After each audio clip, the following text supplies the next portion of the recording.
मुस्लिम भाइयों को पंक्चर नहीं बनाना पड़ता। वक्फ संपत्ति का जिक्र करके पीएम मोदी ने ऐसा क्यों कहा?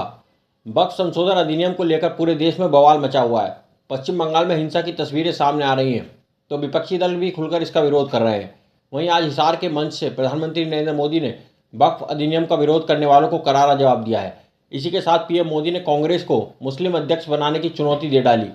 प्रधानमंत्री नरेंद्र मोदी ने हरियाणा में महाराजा अग्रसेन हिसार एयरपोर्ट पर बनने वाले नए टर्मिनल का शिलान्यास किया।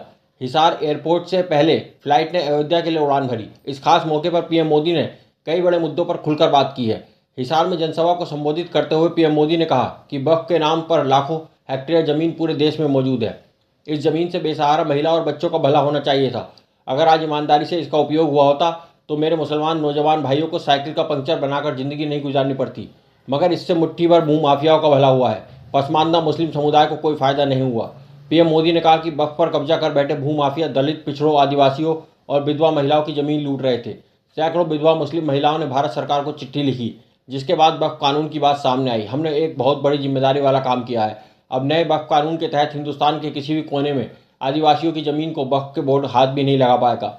पीएम मोदी ने कहा कि वो मुसलमानों के हित के लिए आवाज़ उठाने का दावा करते हैं। मैं वोट बैंक के भूखे इन राजनेताओं से पूछना चाहता हूं कि अगर सच्चे अर्थ से आपके दिल में मुसलमानों के लिए हमदर्दी है तो कांग्रेस पार्टी अपनी पार्टी का अध्यक्ष मुसलमान को क्यों नहीं बनाती? संसद में 50% टिकट मुसलमानों को दो। जीत कर आएंगे तो सदन में अपनी बात रखेंगे, मगर इन्हें यह नहीं करना है। इनकी नीयत किसी का भी भला करने की कभी भी नहीं रही और मुसलमानों का भी भला करने की नहीं थी।